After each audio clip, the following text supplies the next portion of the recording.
File item number 10, AB 567 Gibson, Assemblyman Gibson. I don't see them here. Next, file item 13, AB 679 Allen, Travis Allen.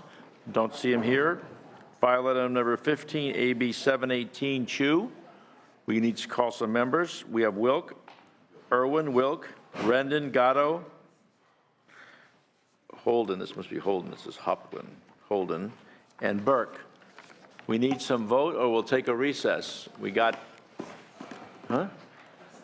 Well, we only have this room until, oh, here we go. Assemblywoman Irwin, file item number 18 is your first one up. File number 18, AB 931, Assemblymember Irwin, file item number 18.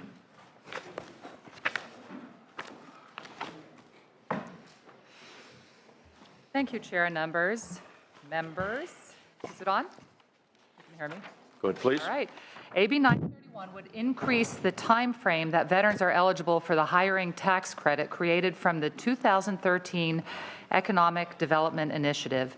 Specifically, this bill will allow veterans to be eligible for the hiring tax credit for up to 36 months after they leave active duty. AB 931 will increase the pool of veterans eligible for the program, making them an attractive hire for qualifying employers. California is home to a growing population of over 1.8 million veterans, and according to a Congressional Joint Economic Committee report, the unemployment rate for California's veterans continues to be substantially larger than the national average and is substantially higher for the new post-9/11 veterans who will benefit from this bill. Although the data is still coming in, the Franchise Tax Board estimates that only 5% of the total credits are attributed to veterans, and less than 50 employers in the state have applied for the tax reservation under the veteran cohort. AB 931 seeks to address this discrepancy and increase the number of veterans who are eligible for these quality, high-paying jobs. Thank you, and I ask for your aye vote. Thank you so much. Those in support. Mr. Chairman, members, Pete Conity representing the veterans group listed on the analysis. And the analysis asks, is this program worth the cost? And the answer is a resounding yes. The cost is very small considering that 50,000 of our military men and women return to California every year since 9/11. This bill is a really simple measure. It just extends from 12 months to 36 months the tax credit. And the costs, as I said, are minuscule. Veterans groups supported that original bill for the 12 months, and we're now asking that it be extended to 36 months for all the veterans that are returning to California from our foreign wars. Thank you. Others in support? Lorraine Ploss, American Veterans, Vietnam vet. We highly support this bill. Thank you. Any opposition? I'd like to be, if you amend this bill at some point in the future, I'd like to be added as a co-author if you would so have me. I think it's a great idea. Anything further on the measure? Do we have a bill? We have a bill. We have a motion. Motion by Senator Bell. Anything on the close? Thank you very much. Secretary, call the roll. Hertzberg. Aye. Hertzberg, aye. Wynn. Bell. Aye. Bell, aye. Hernandez. Laura. Morlock. Pavley. Aye. Morlock, aye. Mr. Chair, what does it mean to reserve a tax credit? I have an opinion, but go ahead, please. Well, so I guess it would be a better explanation. These tax credits are already in place. It's just an underutilized, program. So we're trying to expand the pool of veterans that are eligible for it. And it extends from the original 12 months that an employer has to hire a veteran from when they come back to 36 months. And as I mentioned earlier, we have 50,000 veterans, men and women, returning to California and leaving the service every year since 9/11. So this is an attempt to give our unemployed younger veterans a leg up on getting a job.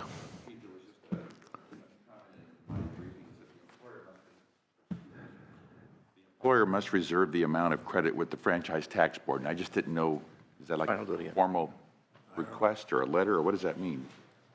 I'm not certain. Okay, thank you, Mr. Chair. Okay, we'll call the roll again. We can't interrupt it. This is for file item number 18, AB 931, due pass to appropriations. Assemblywoman Irwin, Secretary, call the roll. Hertzberg. Aye. Hertzberg, aye. Wynn. Bell. Bell, aye. Hernandez. Laura. Morlock. Morlock, aye. Pavley. 3-0. 3-0, we'll hold it open. Thank you very much. Thank you very much. Appreciate it. Canton Chu, file item number 15, AB 718. This is due pass as amended to the floor. And you'll accept, we had a lengthy hearing last time, file item number 15, and we discussed this, and you have taken the amendments, I believe, that have certainly satisfied the chair, and I appreciate your patience, kindness, and graciousness with respect to this measure. I don't know if there's anything further, any other support thoughts with respect to the amendments on the support side, and I'll get to the opposition in a minute. Any opposition on this? Yes, still, even though the amendments, sir. We have a suggested modification on the amendments. Okay. Rather than using the phrase resting, we would suggest use the phrase inhabiting, which actually more accurately describes what's going on and avoids the issue that I had spoken about last week, where the stalker is, I'm just resting. Okay, we'll ask the author in a minute versus resting. Okay, others, in opposition? Mr. Chair, members, Dan Carrig on behalf of the League of California Cities. We do appreciate the direction of the amendments. We do support the suggested by the police chiefs, and I told the author my board meets next week, and I'll take the amended bill to them and see if they'll change their position. Yeah, but even though we've negotiated with you, you're in a position where you can't take off the opposition, but we've been talking to you guys at length. You just have an administrative process that delays your ability to do that at the league. Right, I'll find out next week where we are. Good. City of Los Angeles? Mr. Chairman, members, just on behalf of the City of Los Angeles, the resolution has been transmitted from the council to the mayor's office. Okay. Has not been acted upon by the mayor's office. The resolution proposes and opposes unless amended. Somewhere along the lines of the amendments that have been discussed here, we will take time to take a look at the language of the amendment and I'll communicate the final position from the city at that time. I also did want to clarify, because it came up last week, that the Los Angeles City Attorney, Mike Fuhrer, has not taken a position on this item.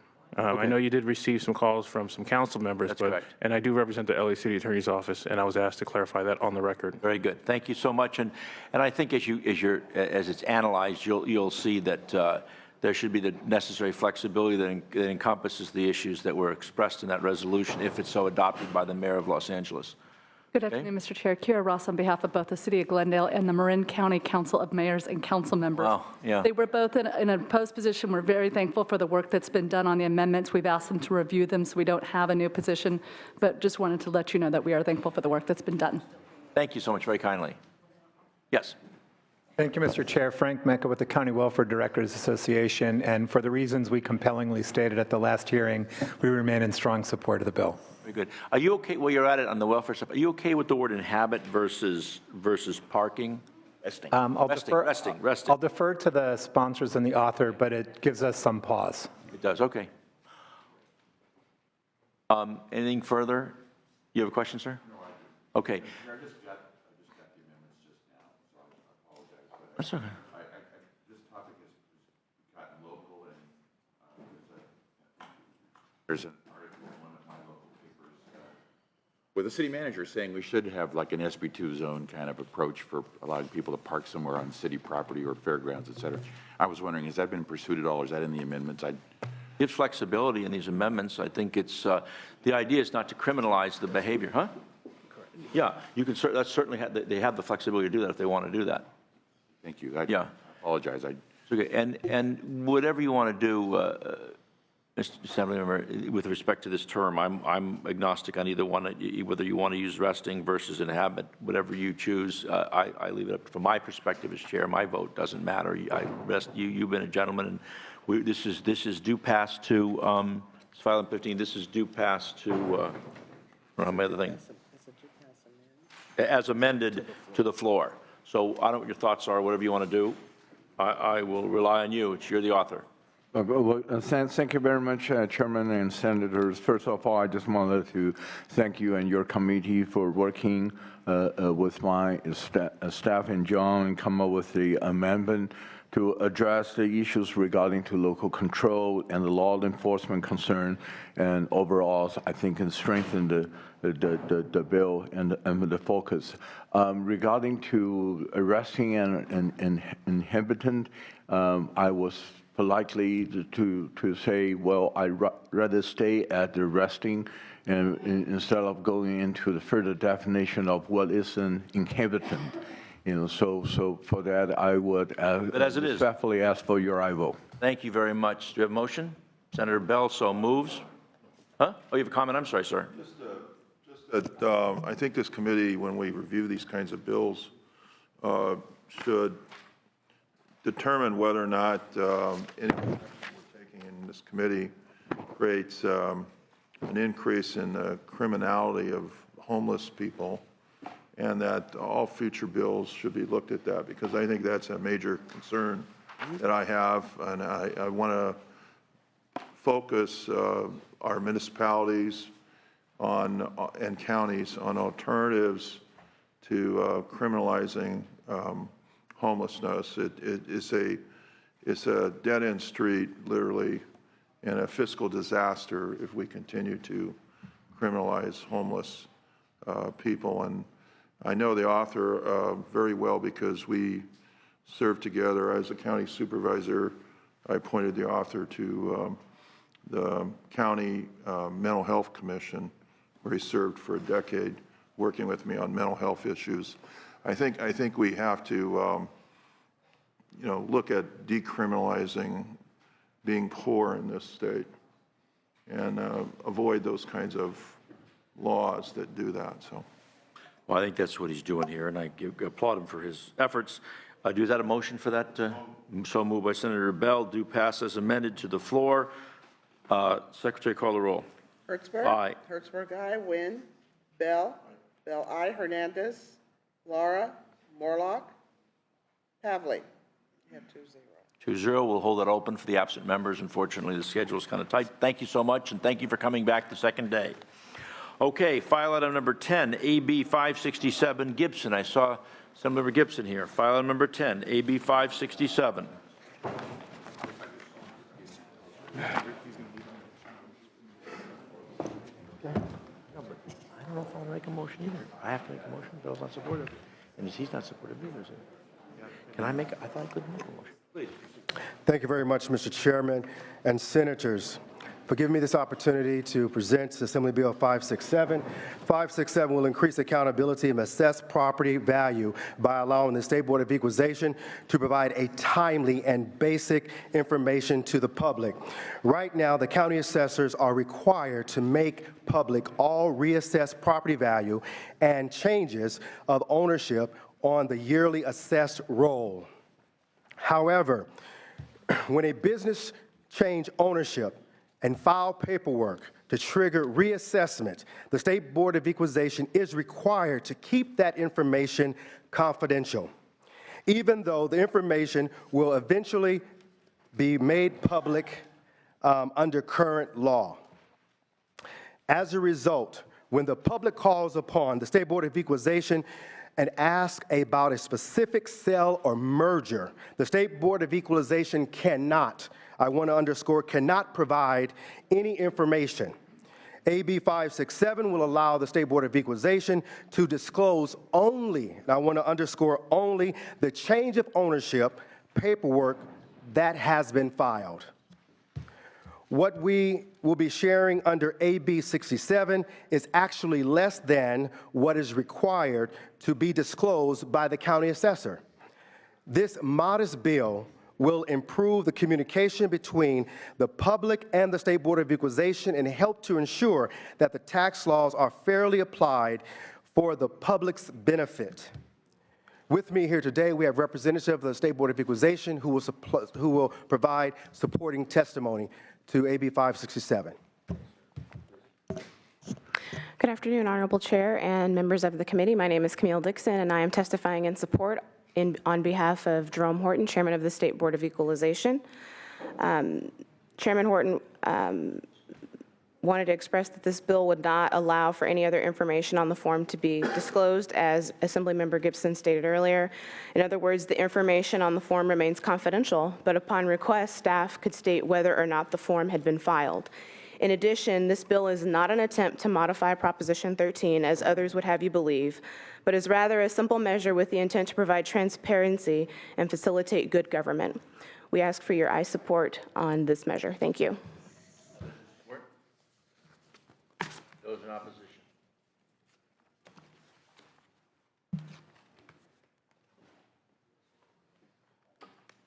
Thank you, Mr. Chair. Members, Gina Rodriguez with the California Taxpayers Association.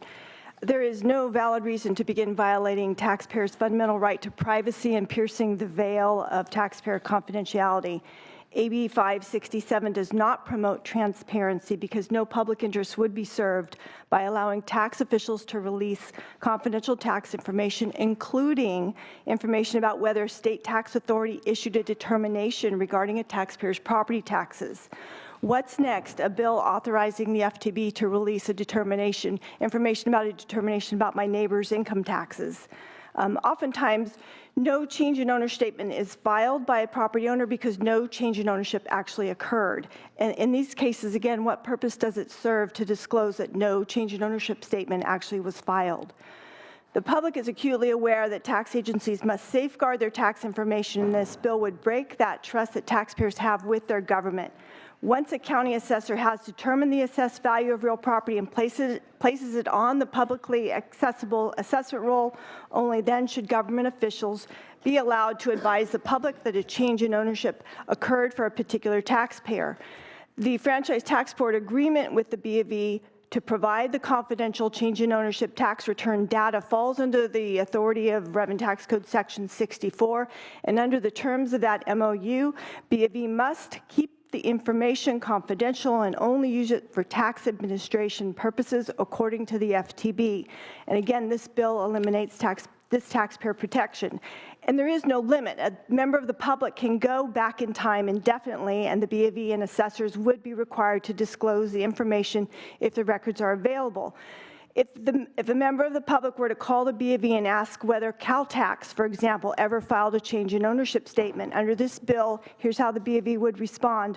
Do you have Caltax's legal entity number assigned by the California Secretary of State or the FEIN or Caltax's exact legal name? If so, we will look it up and see if the records are available to indicate that they filed a statement. If you don't have the exact legal name of the entity or its identifying number, you can get that information from the Secretary of State's website. BOV does not have immediate access to assessed values of the property and would not be able to disclose this information. That would only be available from the assessment rolls.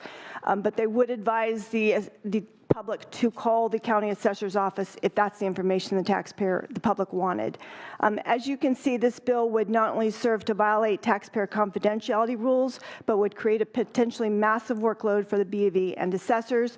For these reasons, Caltax, Council on State Taxation, NFIB, Family Business Association, and a very broad coalition oppose this bill. Let me just ask you a question, because I am with you on an extreme sensitivity to confidentiality of tax records, right? I couldn't agree with you more, and people file that stuff, and it shouldn't be anybody's business. And I obviously get the argument of the nose under the camel's nose under the tent, so to speak, but let me ask you, doesn't this information become public anyway? I mean, this is really what we're talking about. It's a convenience matter. It's not as if we're disclosing something on your tax return or whatever. It's a question of when it gets disclosed, because I couldn't agree with you more. I mean, anything, and I understand as an advocate you need to be very sensitive to protect that, but our role is a little different in government. So I'd just like to hear your thoughts on that. Thank you, Mr. Chair. You know, some taxpayers might use this as a witch hunt to harm other taxpayers, but certainly the bill reads that if the BOV is in the process of determining whether a change in ownership occurred, that information can be given to the public. We're in the process of determining that. And again, why is that the public's information? It's too soon. We need to wait until the assessment rolls are closed and done. Others in opposition? Mr. Chair and members, Matthew Harga with the California Business Properties Association, here today representing a broad range of commercial real estate interests. We don't see any problem that this bill is solving. What we think this bill is doing is allowing folks to go after fishing expeditions, advocates for these types of issues. In the past, the way we've seen this this type of information misused is where a franchisee has been sold, a corporation has been sold. They might not own a piece of property, and when that property is not filed for change of ownership, that information has then been misused, saying no change of ownership has been filed on that property, where none should be filed because it's a tenant that has been sold, a corporation, and not a piece of property. And this bill would facilitate that type of confusion. Thank you. Thank you. Questions from the members? Oh, one more? I'm sorry. More, sorry. Jamie Price, on behalf of TechNet, we are opposed. Anything further from the members? Yes, Senator Bell. Well, because we don't have any other members, I would be willing to cast a courtesy motion, but I don't intend to vote for this bill. Thank you, sir. Anything further? Yeah, I just want to address, if you can address the purpose of this bill, moving up the date and disclosure. Just, I apologize, and maybe it's just my weakness on this. I just don't understand it. I mean, certainly I have the highest regard for the chairman of the board, and we serve together, and I like him very, very much, and I think he's a brilliant guy. I don't get it, though. If you can help me with this, Mr. Senator. Sure. I think there were some technical questions I want to defer to a representative from the State Board of Equalization. Certainly. Currently, if someone is to ask us if a change of ownership has occurred, have we directed the assessor to reassess the property? We can't answer that question. It will eventually be disclosed. Right. With real property assessments where a legal entity isn't involved, the law requires the assessors to quarterly say this property has changed in ownership. Right. But legal entities are different. So it is a matter of timing and providing information. A city might be interested in this property will be reassessed, additional taxpayers' dollars will be coming. Will it or will it not be reassessed? It's a basic question. If I also may add, this is an example, if a mayor of a city who is looking at general fund and revenue has a particular hotel or one hotel, he calls up the State Board of Equalization and asks, he heard something taking place with a change of ownership. Right now, no information will be able to be given. I see. And we're simply saying that certainly for preparation purposes, that the State Board of Equalization under 567 will only allow the basic information, that is, that something has occurred and that's it. No further information should be given from that particular point. And so as you look at this particular bill 567, it's about transparency. We are government, right? And so if a member of the public asks for information, and I understand some of the opponents' fishing expeditions and stuff like that. I'm not understanding why people are fearful of this particular bill. It's about transparency. It's about a member of the public receiving or hearing information about a sale and just inquiring if, in fact, this has taken place. I'm asking for aye vote with respect to Assembly Bill 567, respectfully. Thank you very much. Courtesy motion by Senator Bell. Secretary, call the roll. Hertzberg? Aye. Hertzberg, aye. Wynn? No. Wynn, no. Bell? No. Bell, no. Hernandez? Laura? Morlock? Morlock, no. Pavley? You have 1 to 3. 1 to 3. We'll hold that open for the absent members. Thank you very much. Thank you very much. Very good. Okay, this is, next up is here, I think was Assemblymember Gatto, file item number 22, AB 1164. And then followed by, what happened to Holden? I saw Holden here. He's back there. He's in the second row. I know he's here, but I'm sorry, what's file number is he?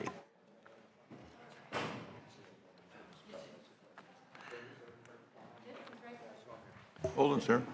Well, thank you, Mr. Chairman. I'm here to present to you Assembly Bill 1164, which has to do with the way that our citizens are treated when they want to install some sort of grass replacement in their homes to replace their existing lawns.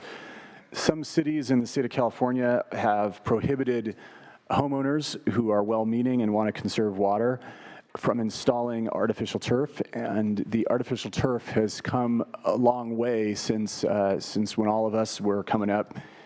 This is, in many cases, is a very, very luxury product, a nice product that looks exactly like real grass. And of course, there are other homeowners out there who want to install living drought-tolerant plants as well.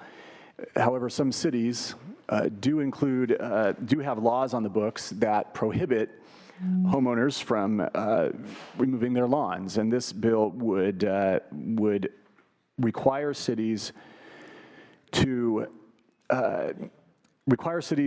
allow homeowners to replace their lawns if the homeowners so wish. I'm happy to take the committee's amendment that would allow local governments to publish reasonable standards for acceptable products from an aesthetic and environmental perspective. Of course, the aesthetics would mean that certain cities could require higher-end products. And from an environmental perspective, it's very important to me as well to make sure that these products have permeability if they are of the artificial variety. The second component of this bill would provide incentives to homeowners who do wish to remove their lawns. And we all know that removing a lawn is a very responsible thing to do, and I think this bill helps homeowners who want to do the right thing, and I respectfully ask for your aye vote. Thank you, sir. And we'll take these, from what I understand, you'll take these amendments to natural resources. This is due pass to yes, Mr. natural Chairman. resources, so Yes. you'll commit to do that. That's fine. Thank you very much. Those in support, please. Thank you, Mr. Chair. Kathy Cole with the Metropolitan Water District of Southern California. We are the water wholesaler for 6 county regions, Southern California, provide water to 19 million residents, which is half of the state's population, all to support the $1 trillion economy. I am going to focus my remarks in Section 4. We also register our support for the changes with Section 2 regarding the design standards by local communities. By way of quick background, in response to the governor's declared state of emergency last year, Met's Board of Directors approved an aggressive regional turf removal program. The public response has been phenomenal, and the board increased significant funding for the turf program in late May to the tune of $450 million total, together with $50 million from local rebate programs, brings the total regional investment to more than $500 million for the current fiscal year and last without impacting water rates. We are now running the largest turf removal and water conservation program in the nation. So turf removal has been extraordinarily successful in spurring public interest in California-friendly landscapes and bringing transformation to Southern California's commercial and residential properties. This is hot off the press. Today, our general manager informed our board that the program activity in our turf program continues at an increased level as we enter through the summer seasons. By the end of the week, our entire funding commitment will have been spoken for. So this means that nearly $350 million will be fully reserved for the turf removal program alone. So without a doubt, consumer response to the region's turf program has exceeded our expectations. Additional funding is critical to sustain that momentum, particularly during these hot summer months. So AB 1164 not only provides the critical funding for an immediate drought response, but also provides long-term benefits by focusing attention on the necessary transition to more drought-tolerant landscapes throughout California. More and more Californians believe it's time to stop watering turf that serves no function. I urge your aye vote, and we'll be happy to answer any questions from members of the committee. Thank you so much. Others in support? Mr. Chairman and members, Andrew Antwi here today on behalf of Los Angeles Mayor Eric Garcetti. I testified earlier on another bill relative to the mayor's sustainability plan and the water reduction goal in that bill, H2O conservation specifically, and the goal of achieving a 20% water reduction goal by 2017, and then the larger term goal of achieving 50% reduction. Especially at the Department of Water and Power, incentives to do turf replacement are a big part of the strategy. And to the extent this bill provides incentives for that statewide, we're looking for sources to continue that part of our program. And when we talk to folks at the department level, among the many measures they're considering, turf replacement is the one that we're having a wide amount of success with. And so for those reasons, we support. Thank you, sir. Others in support? Helen Roth Dowden, Nexus Water. We support with amendments. We were concerned that Section 2 is taken out of the bill and thought maybe it could be added back into Section 1. I've given your committee a copy of the proposed amendments as well as discussed this with the author. And also, we think that recycled water should be included as one of the solutions. On-site recycled water plus the drought-resistant plants would mean zero water use because you're using non-potable water that's been treated and recycled. And that would equal the same as the fake grass, which causes some other environmental issues. So we think this should be included in the last section, and we've given the author some amendments on that. Very good. Thank you. Suggestions. Thank you. Hello, Christy Foy here on behalf of Three Valleys Municipal Water District in strong support of the bill. Thank you. Alyssa Stinson on behalf of the California Building Industry Association in support. This bill provides the industry and the public with another option in our efforts to conserve water. Thank you so much. Hello, Alex Gibbs on behalf of the Municipal Water District of Orange County. MWDOC has a very active and robust turf removal program that has garnered great interest throughout the county. MWDOC has not had an opportunity to take an official position on the current version of the bill, but we believe that provisions in AB 1164 would be beneficial to keeping our program robust after the current funds have expired. Thank you so much. Any opposition?